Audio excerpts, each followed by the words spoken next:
வணக்கம் விக்ஷாஸ் மக்களே, எங்க இருக்கோம்னு பாத்தீங்கன்னா வீடு. இன்னைக்கு வந்து இந்த டேம் ப்ரூஃப் அப்படின்னு இந்த வாட்டர் ப்ரூஃப் பெயிண்டை பத்தி ஒரு எக்ஸ்பிளனேஷன் வீடியோ. இந்த வாளி இங்கேயே இருக்கட்டும். ஃபர்ஸ்ட் நம்ம மாடியை காட்டுறேன். நீங்க கொஞ்ச நாளைக்கு முன்னாடி நம்ம வீடியோ பார்த்துருப்பீங்க. அதுல வந்து நான் வீட்டை கழுவிட்டு இருப்பேன். மாடியை பாசியெல்லாம் வந்து கழுவணும். இந்த பாசியெல்லாம் ஏன் கழுவணும்னு நான் அதிலே வந்து சொல்லியிருப்பேன். வாட்டர் ப்ரூஃப் பெயிண்ட் அடிக்க போறோம், அதுக்காக வந்து பாசியை கழுவணும் அப்படின்னு சொல்லிட்டு. இப்போ இங்க பாருங்களேன், ஸ்டுடியோ லைட் வச்ச மாதிரி எந்த அளவுக்கு வெளிச்சமா இருக்கு அப்படின்னு சொல்லிட்டு ரிஃப்ளெக்ஷன் மேலேருந்து இதுல பட்டு அப்படியே வந்து ரிஃப்ளெக்ட் ஆகும். இதுக்கு நாங்க என்னென்னலாம் வேலை பார்த்தோம் அப்படின்னு சொல்லிட்டு என்னால கம்ப்ளீட்டா எடுக்க முடியல. ஏன்னா நான் ஒரு நாள் வீட்டில் இருந்தேன், ஒரு நாள் வீட்டில் இல்லை, அப்படியே வந்து போயிடுச்சு. ஆனால் என்ன ப்ராசஸ் பண்ணியிருக்கோம் அப்படிங்கிறத சொல்றதுக்காக தான் இந்த வீடியோ. இது வந்து ஒரு அவேர்னஸ் வீடியோ. இது வந்து விளாக் வீடியோவோ நான் வேலை பார்த்ததை வந்து வீடியோ போடுறதுக்காக இல்லை. இது வந்து ஒரு அவேர்னஸ் வீடியோ. அதாவது 10 வருஷத்துக்கு மேலே ஒரு பில்டிங் இருக்கு, நீங்க வீடு கட்டி 10 வருஷத்துக்கு மேலே ஆகுது, நான் வந்து மாடியில் தட்டுவோடு போடலை. நிறைய பேர் வந்து அப்படியே சிமெண்டோட ரூஃபோட சீலிங்கோட அப்படியே விட்டுருவாங்க. நான் தட்டுவோட போடலை அப்படின்னா உங்க வீட்டில் என்ன பண்ணும் அப்படின்னா, வீட்டோட எந்த கார்னர் ஓரங்கள் இருக்குல்ல, இங்க பாருங்க, இந்த ஓரம் சன்ஷேட் எட்ஜி இதெல்லாம் என்ன பண்ணும் அப்படின்னா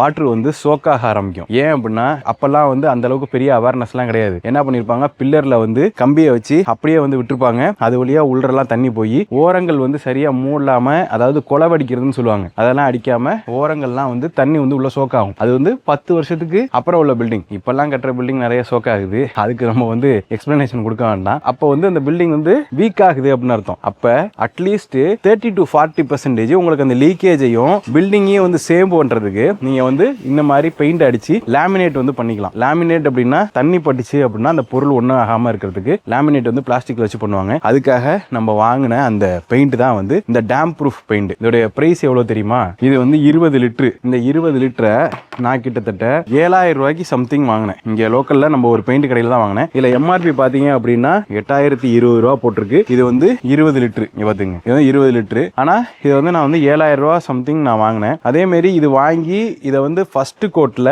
ஒரு லிட்டருக்கு 200 ml தண்ணி நினைக்கிறேன், கொஞ்சோண்டு தண்ணி அதை மட்டும் ஊத்தி மிக்ஸ் பண்ணி அதை ஃபர்ஸ்ட் அடிச்சிட்டாங்க. தரையில வந்து ரோலர் வச்சு அடிச்சாங்க. அதுக்கப்புறம் என்ன பண்ணாங்கன்னா அடுத்த கோட்டு மறுநாள் காலையில வெயிலுக்கு முன்னாடி தான் அதை வந்து அடிக்கணும். வெயில போட்டு அடிச்சிங்க அப்படின்னா ஒரு மாதிரி அப்படியே திரட்டா போயிடும். திரட்டுனா அப்படியே பிசிறா போயிடும். அதை அடிக்கவும் முடியாது வெயில நின்று. அது வந்து காலையில விடிய காலைல ஒரு 6 மணிக்கெல்லாம் வந்து அடிச்சிட்டாங்க. இல்ல அப்படின்னா சாயங்காலம் வெயில் தாழ்ந்ததுக்கு அப்புறம் வந்து அடிப்பாங்களாம். காலையில வந்து அடிச்சாங்க. காலைல 6 மணிக்கு அடிக்கும் போது ஃபர்ஸ்ட் கோட்டுக்கு என்ன பண்ணிட்டாங்க, அந்த 200 ml தண்ணி 1 லிட்டர்ல கலந்து அடிச்சிட்டாங்க. ஃபுல்லா அடிச்சோன்னே இந்த வாளியில 3/4 வாளி காலி ஆயிடுச்சு. நம்ம இது ஸ்கொயர் ஃபீட் பாத்தீங்க அப்படின்னா வீடோட மாடி ஸ்கொயர் ஃபீட். அதாவது எனக்கு இந்த கன்ஸ்ட்ரக்ஷன் ஓரியன்டட்ல சொல்ல தெரியல. இதுல ஃப்ளோரிங்ல பாத்தீங்கன்னா ஃப்ளோரிங் மட்டுமே கிட்டத்தட்ட 1110 ஸ்கொயர் ஃபீட்டோ என்னமோ வீட்டோட அளவு. அது இதுல செவுத்துலயும் மடக்கி இந்த மாதிரி அடிச்சிருக்காங்க பாருங்க. இது வந்து இன்னும் ஸ்கொயர் ஃபீட் உங்களுக்கு வந்து அதிகமாகும். சுத்தி செவுர்ல எல்லாத்துலயும் வந்து அடிக்க சொல்லிட்டேன், அது வந்து அதிகமாகும். அப்ப உங்களுக்கு ஸ்கொயர் ஃபீட் வந்து கூட. இந்த ப்ரூஃப் வந்து அடிக்கும் போது இவ்வளவு தூரம் காலி ஆயிட்டு அதுக்கப்புறம் என்ன பண்ணாங்க, இன்னொரு 4 லிட்டர் ராக் அடிக்கிறதுக்கு வாங்கிட்டு வாங்கினாங்க. மறுநாள் காலைல எப்படி அடிச்சாங்க அப்படின்னா இதை அப்படியே எடுத்து டிப் பண்ணி செகண்ட் கோட்டு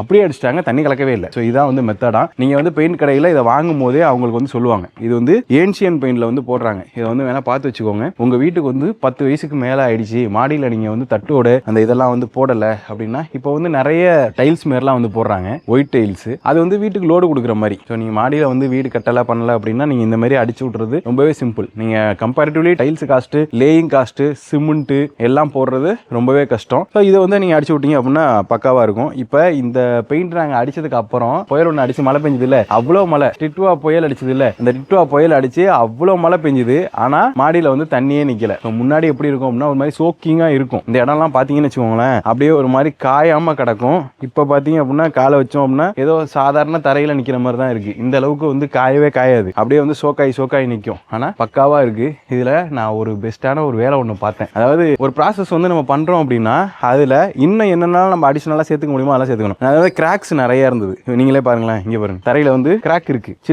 சின்னதா வந்து உங்களுக்கு ஏர் கிராக் மாதிரி இருக்கும். நான் அந்த ஏர் கிராக்கு எல்லாத்துக்குமே என்ன பண்ணேன் அப்படின்னா சிமெண்ட் வாங்கிட்டு வந்து இந்த சிமெண்ட்ல இங்க பாருங்க இந்த பவுடர் டாக்டர் ஃபிக்ஸ்ல கிராக் எக்ஸ் பவுடர் அப்படின்னு சொல்லிட்டு 202 இதை வந்து வாங்கிக்கிட்டேன். இது கூடவே சேர்த்து இங்க பாருங்க, இது வந்து இந்த கிராக்ல உள்ளர போய் ஃபில் பண்றது. இது 301 அப்படின்னு சொல்லிட்டு இது வந்து லிக்விடா இருக்கும். இது வந்து 500 ml கிட்டத்தட்ட 230 ரூபா கிட்ட வரும். இங்க பாருங்க எம்ஆர்பி பிரைஸ், சின்ன பாட்டில் 230 ரூபா. இது வந்து ஒரு பாக்கெட் 100 ரூபா. ஸோ இது வாங்கி இதுல 2 பாக்கெட் வாங்கினேன். ஆனா ஒன்னு வந்து யூஸ் ஆகல. இதுலயும் ஒரு பாட்டில் வாங்கினேன், அரை பாட்டில் தான் வந்து யூஸ் ஆனிச்சு. இதை வந்து வாங்கி என்ன பண்ணிட்டேன், இதுல ஃபுல்லா அப்படியே ரெண்டுத்தையும் மிக்ஸ் பண்ணி சிமெண்டோட எங்கெங்கெல்லாம் கிராக் இருக்கும் இருக்கோ அங்கங்கெல்லாம் வச்சாச்சு. நான் இப்போ படி ஏறி வந்தப்போ நீங்கள் வந்து பார்த்துருப்பீங்க, அந்த படி ஏறி வந்த ஓரங்கள் இருக்கு இல்லையா, அந்த ஓரத்துலையுமே நான் வந்து என்ன பண்ணிட்டேன்னா லைட்டாக கரணையை வச்சு கொத்தி விட்டுட்டு அதுக்குள்ளார வந்து சிமெண்ட் ஃபில் பண்ணி அதுக்கு மேலே இதை வந்து நல்லா ஒரு பெயிண்ட் தொட்டு அப்படியே ஒரு பேஸ்ட்டாக தடவுற அளவுக்கு வந்து ரெடி பண்ணிட்டு அதை அப்படியே வந்து இதுலேருந்து அது வரைக்கும் வச்சுட்டு 24 hours செட்டில்மெண்ட் விட்டேன். காஞ்சிருச்சு நல்லா. அதுக்கப்புறம் பெயிண்டரை கூப்பிட்டு இந்த ஒயிட் பெயிண்ட் ப்ராசஸை இதை வந்து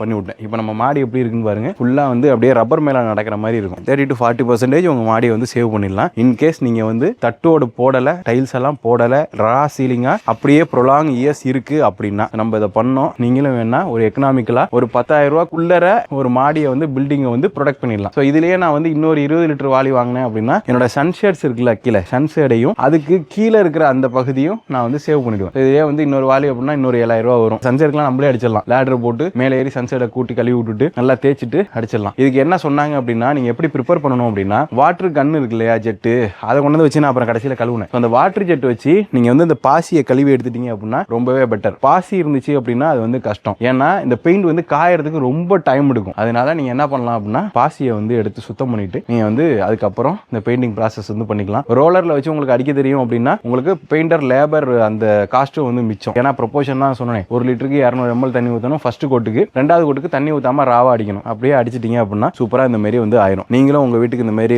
வெதரிங் கோர்ஸ் வந்து பண்ணிருக்கீங்களா அப்படிங்கறத நம்ம வீடியோ கீழே வந்து கமெண்ட்ல சொல்லுங்க. இந்த பெயிண்ட் நீங்க முன்னாடியே பார்த்திருக்கீங்களா, இது உங்க ஊர்ல எவ்வளவு காஸ்ட் விக்குது அப்படிங்கறதையும் நம்ம வீடியோ கீழே கமெண்டா வந்து சொல்லுங்க. Stay tune, take care, by.